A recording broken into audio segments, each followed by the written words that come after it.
إن الحمد لله نحمده ونستعينه ونستغفره ونعوذ بالله من شرور أنفسنا ومن سيئات أعمالنا. من يهده الله فلا مضل له ومن يضلل فلا هادي له. وأشهد أن لا إله إلا الله وحده لا شريك له، وأشهد أن محمدًا عبده ورسوله.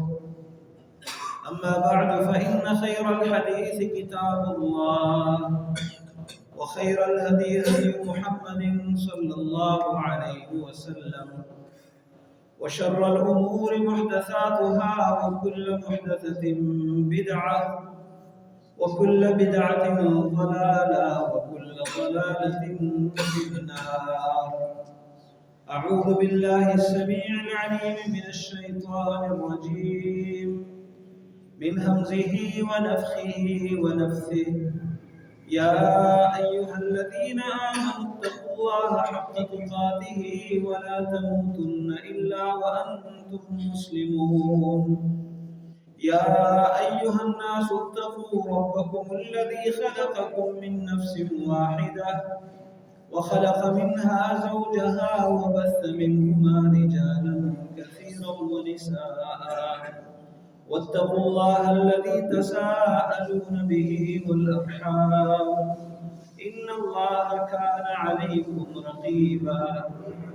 يا أيها الذين آمنوا اتقوا الله وقولوا قولا سديدا يصلح لكم أعمالكم ويغفر لكم ذنوبكم، ومن يطع الله ورسوله فقد فاز فوزا عظيما.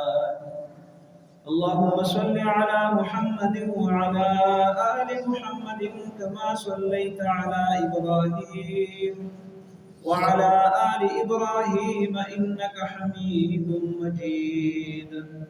اللهم بارك على محمد وعلى آل محمد كما باركت على إبراهيم وعلى آل إبراهيم إنك حميد مجيد. الله لا إله إلا هو الحي القيوم، لا تأخذه سنة ولا نوم، له ما في السماوات وما في الأرض. من ذا الذي يشفع عنده إلا بإذنه، يعلم ما بين أيديهم وما خلفهم، ولا يحيطون بشيء من علمه إلا بما شاء. وسع كرسيه السماوات والأرض ولا يؤوده حفظهما وهو العلي العظيم. آیت الکرسی کی تفسیر اور تشریح کے حوالے سے خطبات جمعہ کا سلسلہ جاری اور ساری تھا۔ اس آیات میں اللہ رب العالمین نے اپنے تعارف کے سلسلے کے کئی ایسے الفاظ ذکر فرمائے ہیں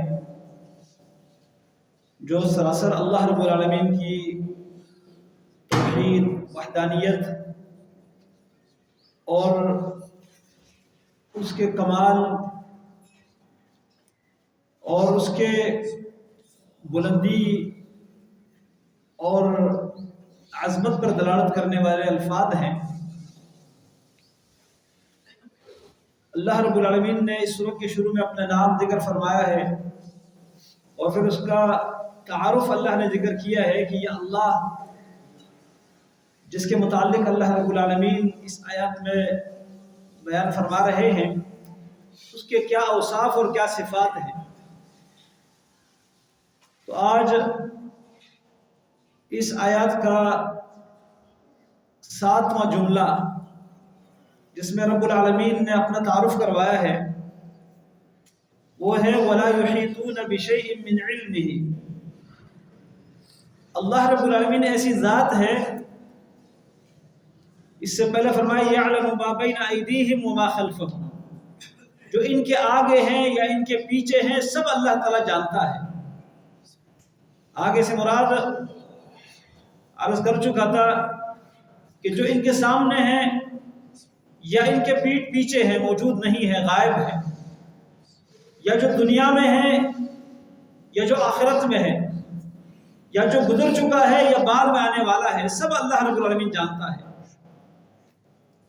اس کے بعد فرمایا وَلَا يُحِيطُونَ، یہ ساری کائنات کے لوگ احاطہ نہیں کر سکتے بِشَيْءٍ، کسی ایک چیز پر بھی، من علمہ، اس کے علم میں سے، الا بما شاء، مگر اس پر جو اللہ تعالیٰ چاہے۔ یہاں ایک تو یہ ہے کہ کوئی بھی اللہ تعالیٰ کی مخلوقات میں سے جتنا بھی بڑا مقام رکھتا ہو، اللہ تعالیٰ کے علم کے کسی ایک چیز کا بھی احاطہ نہیں کر سکتے۔ یہ بہت بڑی بات ہے۔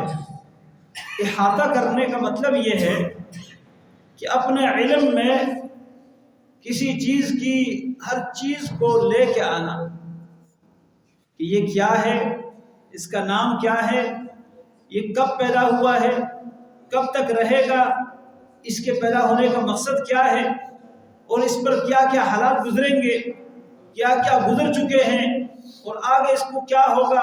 یہ ساری چیزیں صرف ایک ذات جانتی ہے، جو اللہ تعالیٰ کی ذات ہے۔ اس کے علاوہ اللہ تعالیٰ فرماتا ہے کوئی بھی اس کے علم کا احاطہ نہیں کر سکتے۔ اور علم سے مفسرین نے دو چیزیں مراد لی ہے۔ یا تو اللہ رب العالمین کے علم پر احاطہ نہ کرنے کا مطلب یہ ہے کہ اللہ تعالیٰ کی جو معلومات ہیں، جو چیزیں اللہ کو معلوم ہیں، ان میں سے کسی چیز پر یہ ساری مخلوق احاطہ نہیں کر سکتی۔ اور دوسرا معنی یہ بیان کیا ہے کہ علم سے مراد اللہ رب العالمین کی جو ذات ہے، اس کے صفات ہیں، ان کا احاطہ یہ مخلوق نہیں کر سکتی۔ تو یہ پہلا معنی جو ہے یہ زیادہ مفسرین نے بیان کیا ہے کہ اللہ تعالیٰ کی معلومات کا احاطہ کرنا یہ تمام کائنات کے اختیار میں نہیں ہے۔ اب یہاں پر اللہ رب العالمین کی عظمت ثابت ہوتی ہے کہ وہ ایسی عظیم ذات ہے کہ ہر چیز اس کو معلوم ہے، لیکن ہر معلوم چیز کو اس اللہ رب العالمین کی تمام معلومات معلوم نہیں ہے۔ اللہ رب العالمین نے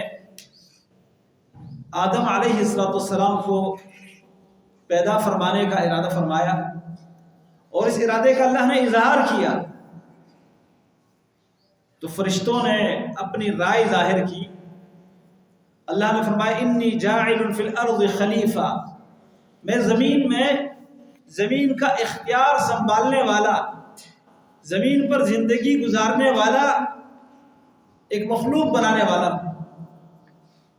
فرشتوں نے کہا اتجعل فیہا من یفسد فیہا ویسفک الدماء، اے اللہ تو اس زمین میں اس کو پیدا کرے گا جو اس میں فساد کرے گا اور خون خرابہ کرے گا، خون بہائے گا۔ اللہ نے فرمایا انی اعلم ما لا تعلمون، جو میں جانتا ہوں تم نہیں جانتے۔ فرشتوں کے علم کے اللہ تعالیٰ نے نفی کر دی، اور اللہ نے ثابت بھی کر دیا کہ ہاں جو اللہ نے کہا ہے کہ میں وہ جانتا ہوں جو تم نہیں جانتے۔ کوئی یہ نہ سمجھے کہ فرشتے غیب جانتے ہیں۔ جو علم اللہ نے کسی کو دیا ہے وہ اس کے لیے وہ چیز غیب نہیں ہوئی، تو علم آ گیا۔ پھر اللہ رب العالمین نے ان کا امتحان لیا۔ کچھ چیزوں کے نام وعلم آدم الاسماء كلها، بہت ساری چیزیں تھیں، ان کے نام اللہ نے آدم علیہ السلام کو بتلا دیے۔ آدم علیہ السلام کو معلوم ہو گئے جب اللہ نے بتایا، فرشتوں کو نہیں بتایا تھا۔ ثم عرضهم على الملائکہ، ان چیزوں کو فرشتوں پر پیش کیا، اور اللہ رب العالمین نے فرشتوں سے سوال کیا انبئونی باسماء هؤلاء ان کنتم صادقین، یہ جو چیزیں ہیں تم مجھے ان کے نام بتاؤ، یہ کیا ہیں اگر تم سچے ہو۔ اب فرشتوں نے سب نے مل کر کیا کہا، قالوا سبحانک، اے اللہ تو پاک ہے، لا علم لنا، ہمارا کوئی علم نہیں، الا ما علمتنا، مگر جو تو نے ہمیں دیا ہے۔ فرشتے اپنے علم میں کس کے محتاج ہیں؟ اللہ تعالیٰ کے۔ جو علم تو نے دیا ہے وہ ہمارے پاس ہے۔ الا ما علمتنا انک انت العلیم الحکیم، تو ہر چیز کو جانتا اور ہر چیز میں تیری حکمت ہے۔ آدم علیہ السلام کو ان چیزوں کے ناموں کا علم دے دیا، ان کے پاس آ گیا۔ فرشتوں کو نہیں دیا، ان کے پاس نہیں تھا، انہوں نے معذرت کر لی، لا علم لنا۔ اسی طرح آدم علیہ السلام کو جنت میں بسایا، ابلیس شیطان نے دھوکہ دینے کے لیے ایک درخت کے جس درخت سے اللہ نے منع کیا تھا اس کی طرف اشارہ کر کے کہا کہ ما نہاکما ربکما عن هذه الشجرة الا ان تكونا ملکین او تكونا من الخالدین، یہ جو درخت ہے اس سے تمہیں اس لیے منع کیا گیا ہے کہ تم یا تو فرشتے بن جاؤ گے اور یا جنت میں ہمیشہ رہو گے، دنیا میں جانا نہیں ہوگا۔ کیا کیا؟ دھوکہ دیا۔ اس دھوکے کا پتہ چلا آدم علیہ السلام کو۔ آدم علیہ السلام کو اگر پتہ ہوتا کہ یہ مجھے دھوکہ دے رہا ہے، وقاسمہما، جھوٹی قسمیں کھائی ابلیس نے، اگر پتہ ہوتا تو ابلیس کی بات مان لیتے، اس درخت میں سے کھا لیتے، نہیں، تب کھایا جب پتہ نہیں تھا، دھوکہ دیا شیطان نے۔ فَأَزَلَّهُمَا الشَّيْطَانُ عَنْهَا، شیطان نے ان دونوں کو بہکایا اس درخت کی وجہ سے۔ فَأَخْرَجَهُمَا مِمَّا كَانَا فِيهِ، جن نعمتوں میں وہ بس رہے تھے ان نعمتوں میں سے نکال دیا ابلیس نے۔ علم نہیں تھا اس لیے کہ اللہ نے نہیں دیا تھا، شیطان کے دھوکے میں آ گئے۔ اسی طرح آگے چلتے چلتے بہت سارے انبیاء اللہ تعالیٰ نے ان کا تذکرہ کیا ہے، واقعات ان کے اللہ نے بیان کیے ہیں۔ ابراہیم علیہ السلام، ان کے ہاں مہمان آتے ہیں فرشتے انسانوں کی شکل میں۔ ابراہیم علیہ السلام کے بھتیجے ہیں لوط علیہ السلام۔ لوط علیہ السلام کو اللہ نے حجر نامی بستی کی طرف بھیجا تھا نبی بنا کر، لیکن اس بستی والوں کے اندر ایک بدفعلی موجود تھی، جو مردوں کے ساتھ مرد بدکاری کرتے تھے۔ اس قبیح اور بدفعلی کی وجہ سے، برے عمل کی وجہ سے اللہ رب العالمین نے ان پر عذاب نازل کرنے کے لیے فرشتوں کو بھیجا۔ یہ فرشتے پہلے سیدنا ابراہیم علیہ السلام کے پاس پہنچے، انسانوں کے شکل میں تھے۔ ابراہیم علیہ السلام پر سلام کیا، سلام سن کر حیران ہو گئے، نکرہم واوجس منہم خیفہ، گھبرائے اور خوف محسوس کیا۔ ابراہیم علیہ السلام سمجھے نہیں تھے کہ یہ انسان ہے یا فرشتے ہیں۔ بہرحال مہمان سمجھ کر کیا کیا؟ ایک بچڑا ذبح کیا، بچڑا ذبح کر کے ان کے سامنے لا کے پیش کیا۔ فلما رأى أيديهم لا تصل إليه نكرهم، جب دیکھا کہ مہمان کھانا نہیں کھا رہے، گھبرائے کہ کسی بری نیت سے آئے۔ اس وقت رواج یہ تھا کہ مہمان آ کے کسی گھر کھانا نہ کھاتا، گھر والوں کو خطرہ لاحق ہوتا کہ یہ کسی برے ارادے سے آئے ہیں۔ فرشتے مہمان بنے ہوئے ہیں لیکن یہ معلوم نہیں کہ یہ فرشتے ہیں، کیوں؟ اللہ نے نہیں بتلایا۔ جب اللہ نے علم نہ دیا ہو تو کسی کو علم نہیں۔ ابراہیم علیہ السلام اللہ کے نبی ہیں، اللہ کے خلیل ہیں، اللہ تعالیٰ نے بڑے علم سے نوازا ہے، لیکن سامنے بیٹھے ہوئے فرشتوں کو پہچان نہیں سکے کہ یہ انسان ہے یا فرشتے ہیں، اور ان کو جا کے بچڑا پیش کرتے ہیں، ذبح کر کے بھون کے ان کے سامنے رکھا، نہیں کھا رہے تھے۔ الا تاکلون، کیوں نہیں کھاتے؟ اللہ اکبر، انہوں نے کہا کہ ہم اللہ کی طرف سے آئے ہوئے فرشتے ہیں اور ہمیں اللہ نے ایک مشن سے بھیجا ہے۔ کیا مشن ہے؟ لوط علیہ السلام کی قوم کو ہلاک کرنے کے لیے اللہ نے ہمیں بھیجا ہے۔ اب ابراہیم علیہ السلام نے کہا اس بستی میں تو لوط بھی ہیں، انہوں نے کہا ہمیں پتہ ہے اس میں لوط ہے، ان کو ہم نجات دیں گے، ان کے گھر والوں کو بھی نجات دیں گے، لیکن ان کی بیوی جو ہے ان کو نجات نہیں دیں گے، وہ بھی ہلاک ہونے والوں میں سے۔ اب یہاں ابراہیم علیہ السلام بہت بڑا مقام رکھتے ہیں، لیکن غیب نہیں جانتے. یہ نہیں پتہ کہ یہ انسان ہے یا فرشتے ہیں. اگر پتہ ہوتا کہ یہ فرشتے ہیں، ان کے سامنے کھانا کیوں رکھتے؟ ان کو کھانے کا کیوں کہتے کہ کھانا کھائیں؟ اسی طرح سیدنا سلیمان علیہ السلام، وہ اللہ تعالیٰ نے ان کو نبوت بھی دی ہے، بادشاہت بھی دی ہے، پوری زمین کی بادشاہت، لیکن غیب کا علم نہیں دیا. ایک جگہ گزر رہے ہیں، لوگوں سے کہا یہ استسقاء کے لیے جا رہے ہیں یا کسی اور مقصد کے لیے، تو چیونٹی جو ہے، چیونٹی وہ اپنے قوم سے اور اپنے باقی چیونٹیوں سے ایک چھوٹی سی چیونٹیاں کہتی ہے ادخلوا مساکنکم لا یحطمنکم سلیمان وجنودہ وهم لا یشعرون.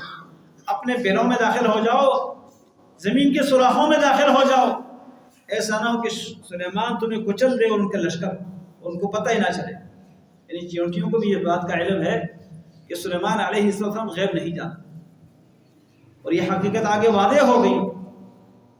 اپنے تمام جو ماتحت رعایا ہے، ان میں انسان بھی ہیں، پرندے بھی ہیں، باقی مخلوقات ہیں، سب کی حاضری لیتے ہیں. وتفقد الطیر، پرندوں کی حاضری لی. فقال ما لی لا ارى الهدهد، کیا ہوا مجھے ہدہد نظر نہیں آ رہا. ہدہد ایک پرندہ ہے، فرمایا وہ پرندہ مجھے نظر نہیں آ رہا ہے، اس کی کیا وجہ ہے؟ یا تو مجھے نظر نہیں آ رہا، ام کان من الغائبین، یا یہاں موجود نہ ہو، غیر حاضر ہے. اور پھر سزا بھی سنا دی کہ ضرور ہم اس کو سخت ترین عذاب دیں گے یا ذبح کریں گے. او لَيَأْتِيَنِّ بِسُلْطَانٍ مُبِينٍ، یا کوئی واضح عذر پیش کریں گے، نہ آنے کی کوئی معقول وجہ بتائیں گے. کچھ ہی دیر گزری، کچھ دیر کے بعد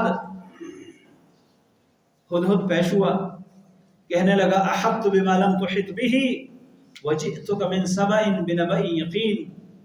سلیمان علیہ السلام سے کہنے لگا کہ مجھے اس چیز کا علم ہوا جس کا آپ کو علم نہیں ہے، ایسی چیز پر میں نے علم کا احاطہ کیا جس کا آپ کو علم نہیں ہے. سلیمان علیہ السلام سے کہا. سلیمان علیہ السلام نے پکڑ کے نہیں کہا کہ تم گستاخ ہو، مجھے کہتے میرے پاس علم نہیں، کیونکہ غیب کا علم تھا، سلیمان علیہ السلام کو اللہ نے نہیں دیا تھا. ہاں کیا ہے؟ کہا وجئتک من سبأ بنبأ یقین، میں سبا شہر سے ایک یقینی خبر لے کر آیا ہوں. انی وجدت امرأة تملکہم وأوتیت من کل شیء ولها عرش عظیم.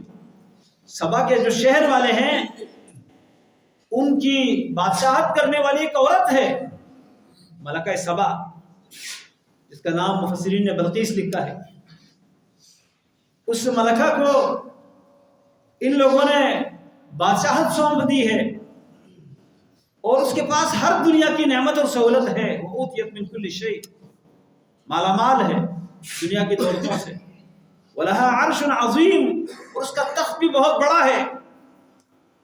سلیمان علیہ السلام کو یہ حکومت جو ان کی ریاست کے اندر، ان کی سلطنت کے اندر ہے، معلوم نہیں. کہا اچھا. خط دے کر بھیجا اور کہا جاؤ یہ خط ڈال دو، وہیں پر پھینک دو، اور انتظار کر کے دیکھ لو وہ کیا جواب دیتے ہیں. اللہ تعالیٰ نے پرندوں کی زبان بھی سکھائی تھی سلیمان علیہ السلام کو. وہ ہدہد جا کے خط پھینک آتا ہے، کھڑکی میں انتظار کرتا ہے روشن دان پر. وہ ملکہ سبا خط پڑھ کر پریشان ہو جاتی ہے. ایمرجنسی میٹنگ بلوائی، اپنے قوم کے سرداروں کو جمع کیا اور کہنے لگی ایک بڑا معزز خط میرے پاس آن پہنچا ہے، میری طرف پھینک دیا گیا ہے. خط میں کیا ہے؟ انہ من سلیمان و انہ بسم اللہ الرحمن الرحیم. یہ خط سلیمان علیہ السلام کی طرف سے ہے، اور اس میں یہ ہے کہ اللہ رب العالمین کے نام کی مدد سے شروع کرتا ہوں، جو انتہائی رحم کرنے والا اور بہت مہربان ہے. وَأَلَّا تَعْلُوا عَلَيَّ وَأْتُونِي مُسْلِمِينَ، اور میرے اوپر اپنے آپ کو بڑا نہ دکھانا، سرکشی نہ کرنا، تابع ہو کے جھک کر آ جاؤ، فرمان بردار ہو کر آ جاؤ. پھر ملکہ سبا نے اس آزمائش کے لیے کچھ تحفے تحائف روانہ کیے. کہ اگر یہ دنیا دار ہوگا تو تحائف قبول کر کے ہمیں چھوڑ دے گا، لیکن اگر اللہ کے نبی ہوں گے تو تحائف رد کر دیں گے۔ اور ویسے ہی ہوا، سلیمان علیہ السلام نے وہ تحائف رد کر دیے اور کہا کہ دنیا کے مال سے تم ہماری مدد کرنا چاہتی ہو، ہم ایسا لشکر بھیجیں گے جس کا تم مقابلہ نہیں کر سکو گے۔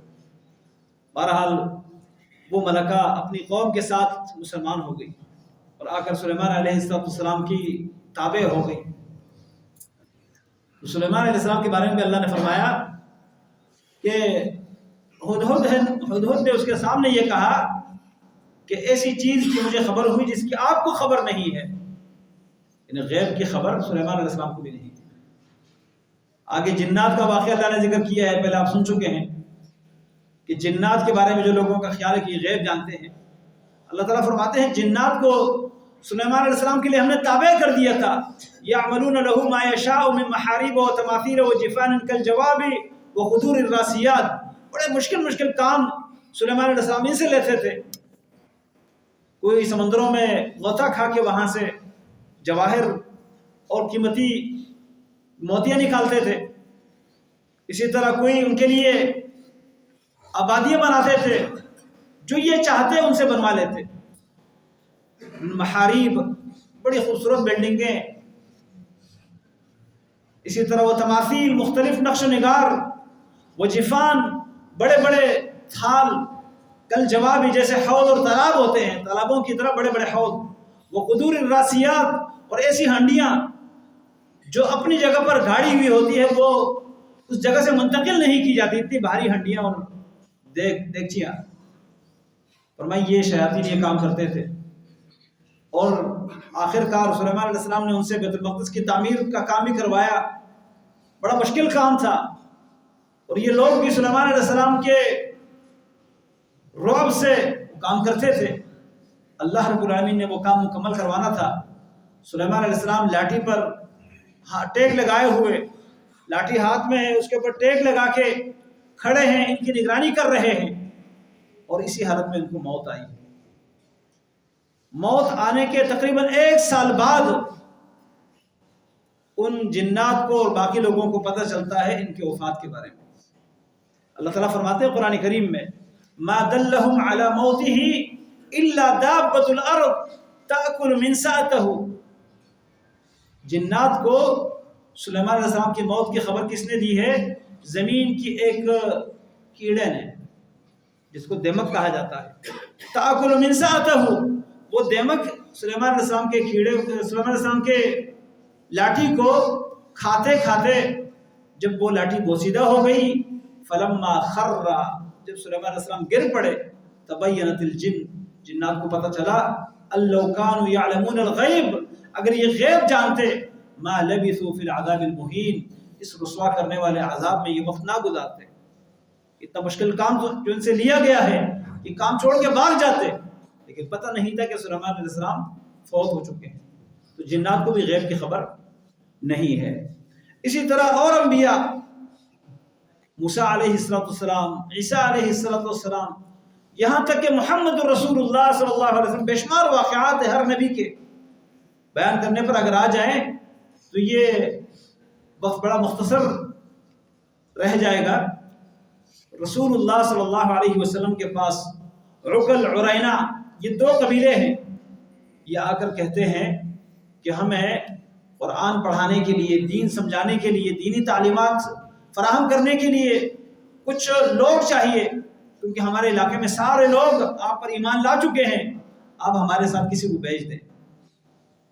کچھ لوگ تھے جو دن بھر محنت کرتے تھے، لکڑیاں اکٹھی کر کے وہ بیچ کر اس سے اپنا گزارا کرتے تھے، اور اللہ کے نبی صلی اللہ علیہ وسلم کی مجلسوں میں بیٹھ کر آپ سے علم حاصل کرتے تھے، اور رات کو وہ اللہ تعالیٰ کی عبادت کرتے تھے صفہ میں۔ صفہ مسجد نبوی کے برابر میں جو چبوترا بنا ہوا تھا، وہیں پر 70 لوگ تھے، اور ان کو صحابہ کرام قاری حضرات کہتے تھے، قراء، ان قرآن کے عالم۔ آج کل ہمارے یہاں قاری تو صرف قرآن پڑھے ہوئے کو کہا جاتا ہے، جس کو الفاظ یاد ہوں، لیکن اس زمانے میں قاری وہ ہوتا جو الفاظ بھی جانتا اور معنی بھی جانتا قرآن کا۔ تو یہ قرآن کے عالم تھے، نبی علیہ السلام نے دین کی تعلیم دینے کے لیے ان کو بھیجا عقل اور عرینہ کے قبیلے کی طرف۔ راستے میں بئر معونہ ایک جگہ ہے، اس جگہ پر ان قبیلوں کے ظالموں نے تیر انداز بٹھائے ہوئے تھے اور کہا کہ جیسے ہی یہ آئیں گے تو ان پر تیر برسانا شروع کر دو۔ انہوں نے تیر برسانا شروع کر دیا۔ یہ 70 کے 70 صحابہ کرام وہاں پر شہید ہو گئے، اور نبی کریم صلی اللہ علیہ وسلم کو بڑا دکھ ہوا ان کی وجہ سے۔ پورا 1 مہینے آپ صلی اللہ علیہ وسلم نے ان قبیلوں کے لیے دعائیں کی، نمازوں میں قنوت نازلہ، آخری رکعت میں رکوع کے بعد ہاتھ اٹھا کر ان کے لیے بددعائیں کی، اور ان کے قبیلوں کے نام لے لے کے ان پر قنوت نازلہ کی۔ رسول اللہ صلی اللہ علیہ وسلم نے اتنا دکھ ہوا۔ اب اگر آپ کو پتا ہوتا کہ یہ لوگ میرے ان شاگردوں کے ساتھ، میرے ان صحابہ کرام کے ساتھ غداری کریں گے تو آپ بھیجتے تھے؟ نہیں۔ تو غیب کا علم صرف اللہ کو ہے، اس لیے اللہ رب العالمین فرماتے ہیں وَلَا يُحِيطُونَ بِشَيْءٍ مِّنْ عِلْمِهِ إِلَّا بِمَا شَاءَ۔ یہ لوگ سارے کے سارے مل کر بھی اللہ تعالیٰ کے علم کا کچھ حصہ بھی اپنے ہاتھے میں نہیں لا سکتے مگر جو اللہ چاہے، جو اللہ چاہے دے دیتا ہے۔ کچھ لوگ واقعات بیان کرتے ہیں کہ جی نبی علیہ السلام جنت کے بارے میں بتا رہے ہیں، جہنم کے بارے میں بتا رہے ہیں، قبر کے حالات بتا رہے ہیں، تو یہ غیب جانتے ہیں۔ اصل میں غیب وہ ہے جو اوجل ہو۔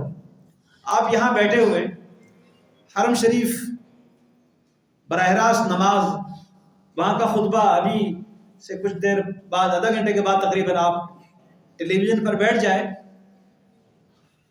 حرم شریف کا لائیو خطبہ آپ سنیں گے، آپ کہیں گے فلاں شیخ ماہر المعقلی، شیخ عبدالرحمن السدیس اور فلاں فلاں خطیب جو ہے وہ خطبہ دے رہے ہیں، اور آپ کہتے ہیں مطاف میں اتنا بڑا رش ہے، آپ کو کوئی یہ نہیں کہہ سکتا کہ آپ غیب جانتے ہیں، اس لیے کہ وہ آپ کے سامنے ہے، آپ کا اس کا مشاہدہ آپ کو ہو رہا ہے۔ جب آپ دیکھ رہے ہیں تو وہ غیب نہیں ہوا، وہ آپ کے علم میں آ گیا۔ غیب وہ ہے جو اوجل ہو، کسی وسیلے سے، کسی ذریعے سے یا کسی بتائے جانے والے طریقے سے وہ نہ بتایا جائے تو وہ غیب ہے۔ دنیا کے ایک کونے میں کوئی واقعہ ہو جاتا ہے، وہ واقعہ پوری دنیا میں پھیل جاتا ہے اور کہتے ہیں فلاں جگہ پر یہ ہو رہا ہے، تو وہ ہو رہا ہے، آپ کو کیسے پتہ چلا؟ آپ کو خبر مل گئی، خبر نہ ملتی تو آپ کے لیے وہ غیب تھا۔ اسی لیے اللہ رب العالمین نے جو کچھ انبیاء کو بتایا ہے یقیناً وہ غیب نہیں رہا ان کے لیے۔ تو یہ کہنا کہ انبیاء یا فرشتے یا جنات غیب جانتے ہیں، یہ بات غلط ہے۔ جو وہ جانتے ہیں وہ اللہ نے بتلا دیا ہے، اور کسی کے بارے میں یہ کہنا کہ وہ غیب نہیں جانتا، یہ اس کی گستاخی نہیں، گستاخی اللہ کی ہے کہ انسان کسی اور کے بارے میں کہہ دے کہ فلاں غیب جانتا ہے، کیونکہ اللہ تعالیٰ نے فرمایا قُلْ لَا يَعْلَمُ مَنْ فِي السَّمَاوَاتِ وَالْأَرْضِ، آپ کہہ دیجئے کہ جو آسمانوں میں ہے یا جو زمین میں ہے کوئی بھی ان میں سے غیب نہیں جانتا۔ لا يعلم من في السماوات والارض الغیب الا اللہ، اللہ کے سوا صرف اللہ ہی غیب جانتا ہے، لہذا غیب جاننے والی ذات اللہ کی ہے۔ باقی کسی کے بارے میں یہ عقیدہ رکھنا یہ قرآن کریم کی ان واضح آیات کے خلاف عقیدہ ہے۔ اور یہ جو آپ کے سامنے میں نے انبیاء کے حالات بتائیں، یعقوب علیہ السلام ابو الانبیاء، انبیاء کے والد ہیں، یوسف علیہ السلام ان کے بیٹے، بھائی کیا کرتے ہیں یوسف علیہ السلام کے اپنے باپ کے پاس سے لے جاتے ہیں، باپ کو دھوکہ دے کے، وہاں کنویں میں پھینک آتے ہیں، باپ کو دھوکہ دے کے کہتے ہیں بیڑیا کھا گیا ہے۔ اگر یعقوب علیہ السلام کو پتا ہوتا کہ فلاں کنویں میں میرا بیٹا پڑا ہوا ہے تو وہ جا کر نکال کر لے کر نہ آتے۔ اتنا ٹائم ان کی جدائی پر گزرا کہ یوسف علیہ السلام بچپنے سے غائب ہو گئے، مصر میں بیٹھ گئے، وہاں رہ رہے ہیں، جوان ہو گئے، جوان ہونے کے بعد پختہ عمر کو پہنچے اور مصر کی بادشاہت ان کو ملی، یہاں تک کہ سیدنا یعقوب علیہ السلام کی جو آنکھیں ہیں وہ سفید ہو گئی رو رو کر، غم کی وجہ سے بینائی ختم ہو گئی۔ اگر غیب جانتے تو یہ سارا کچھ کیوں ہوتا؟ تو غیب کوئی نہیں جانتا، صرف اللہ تعالیٰ کی ذات ہے۔ اور اللہ رب العالمین کو جو معلوم ہے، اگر اس کا جو ہے ایک حصہ بھی ہمیں معلوم ہو جائے تو حیرت میں پڑ جائیں گے۔ اللہ تعالیٰ کی وہ مخلوق ہے۔ انسان کے اپنے جسم کے اندر جو چیزیں ہیں، جو سسٹم ہے، نہیں پتا۔ میں پچھلے دنوں کچھ ساتھیوں سے بات کر رہا تھا کہ سائنسدان کہتے ہیں کہ یہ جو انسان کا دل ہے، اس کا کام صرف خون کو پمپ کرنا ہے، اس کا کام صرف خون کو پمپ کرنا ہے، پورے جسم میں پہنچانا ہے۔ باقی جو سوچنا ہے، جو عقل اور فکر سے کام لینا ہے، وہ اس دل کا کام نہیں ہے، کہتے وہ دماغ میں ایک اور دل ہے۔ حالانکہ اللہ کے رسول صلی اللہ علیہ وسلم اشارہ کرتے ہیں اس دل کی طرف کہ جسم میں ایک ٹکڑا ہے، اگر یہ سدھر جائے تو پورا جسم سدھر جائے گا۔ اور فرمایا تقویٰ ہاں ہونا، سینے کی طرف اشارہ کر کے فرمایا۔ تو یہ جو دل ہے، اس کے بارے میں ہم پورا نہیں جانتے، ساری انسانیت مل کر، تمام سائنسدان مل کر بھی نہیں جانتے کہ اس دل کا اصل کام کیا ہے، اس دل میں کیا کیا فوائد ہیں، کیا نقصانات ہیں، اس دل کو کیا بیماریاں لاحق ہوتی ہے۔ جسم کے کسی ایک پرزے کے اندر اگر ہم غور فکر کرنا شروع کر دیں، ہمارا علم ختم ہو جائے گا، اس کے فوائد اور اس کی جو خصوصیات ہیں وہاں ہمیں معلوم نہیں ہو سکے گی۔ اللہ تعالیٰ ایسی ذات ہے، ایسی مخلوقات اللہ نے پیدا کی ہیں جو آج تک پوری انسانیت کو ان کے بارے میں علم نہ ہو سکا۔ ہم سمجھتے ہیں کہ ہمارے پاس بہت کچھ ہے، بڑا علم ہے۔ اللہ تعالیٰ کے علم کے مقابل میں ان تمام مخلوقات کا علم، جن میں انبیاء بھی ہیں، فرشتے بھی ہیں، اولیاء بھی ہیں، جنات بھی ہیں، انسان بھی ہے، سارے ان سب کا علم، جیسے سیدنا خضر علیہ السلام کی حدیث آپ کے سامنے رکھی تھی کہ چڑیے نے سمندر سے چونچ میں پانی اٹھایا، اور موسیٰ علیہ السلام سے انہوں نے کہا کہ جتنا پانی اس چڑیے نے اپنے چونچ میں اٹھایا ہے، میرا علم، آپ کا علم، پوری کائنات کا علم اللہ کے علم کے مقابل میں ایسا ہے جس طرح اس چڑیے کے چونچ میں اٹھایا ہوا پانی اس سمندر کے مقابل میں۔ تو اللہ رب العالمین جب وہ اتنا علم میں سب سے آگے، کوئی اس کے علم کے ذرہ برابر مقابلہ نہیں کر سکتا، تو پھر وہی ذات ہے جب دلوں کا حال وہی جانتا ہے، جب ہر حرکت کو وہی جانتا ہے، اندھیرے میں ہو یا روشنی میں ہو، ہونے والی کوئی حرکت وہ جانتا ہے۔ تو اسی ذات سے اپنی حاجتیں مانگنی چاہیے، اسی ذات سے اپنا تعلق جوڑنا چاہیے، اسی ذات کی عظمت کو تسلیم کرنا چاہیے، اور اسی ذات کو اپنا معبود ماننا چاہیے، اسی کی عبادت کرنی چاہیے۔ اللہ لا الہ الا ہو، وہی اللہ ہے جس کے علاوہ کوئی عبادت کا حقدار نہیں، جس کے یہ صفات اللہ نے بیان کیے ہیں۔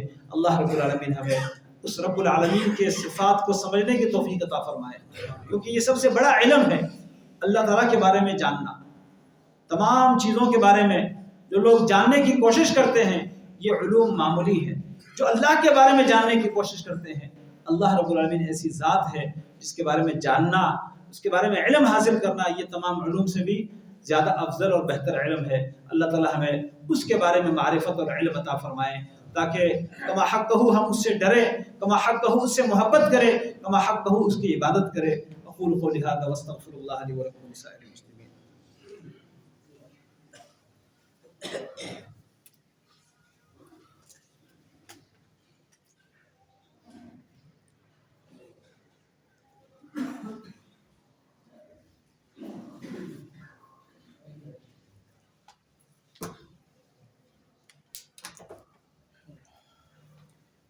إن الحمد لله نحمده ونستعينه ونستغفره ونعوذ بالله من شرور أنفسنا ومن سيئات أعمالنا، من يهده الله فلا مضل له ومن يضلل فلا هادي له، وأشهد أن لا إله إلا الله وحده لا شريك له، وأشهد أن محمدا عبده ورسوله، أما بعد۔ انتہائی عظیم صدمہ جو اہل کراچی نے دیکھا، گل پلازہ میں جو حادثہ رونما ہوا، اور اس میں بہت ساری جانیں وہ ضائع ہو گئی، لوگوں کا مال ضائع ہو گیا، مالی جانی ہر لحاظ سے اس شہر کے لوگوں کو نقصان ہوا۔ اللہ رب العالمین سے دعا ہے اللہ رب العالمین ان تمام فوت شدگان کو جو آگ کی نظر ہوئے، اللہ تعالیٰ ان میں سے جتنے بھی اہل ایمان ہے مسلمان ہے سب کی مغفرت فرمائیں۔ اللہ رب العالمین سب کو شہادت کا مرتبہ جو نبی علیہ السلام نے آگ سے جلنے والے کے متعلق وہ فضیلت بتائی ہے، اللہ تعالیٰ یہ فضیلت ان کو عطا فرمائے۔ جن کا مالی نقصان ہوا اللہ رب العالمین ان کو اپنے خزانوں میں سے بہترین عوض عطا فرمائے۔ اللہ رب العالمین اس سے زیادہ دے، اس سے زیادہ برکت والا دے، اور جو دکھ اور تکلیف کسی کو پہنچی ہے اللہ تعالیٰ ان کے تمام دکھوں کا مداوع فرمائے، اس کے بہترین بدلے دنیا میں بھی اور آخرت میں بھی عطا فرمائے۔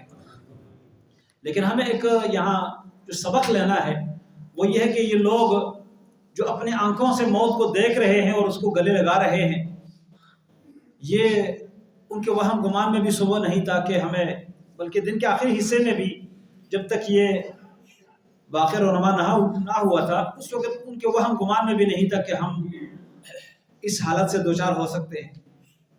انسان کو کیا حالت سے دوچار ہونا پڑتا ہے اور کیا اس کے ساتھ ہو جاتا ہے انسان نہیں جانتا۔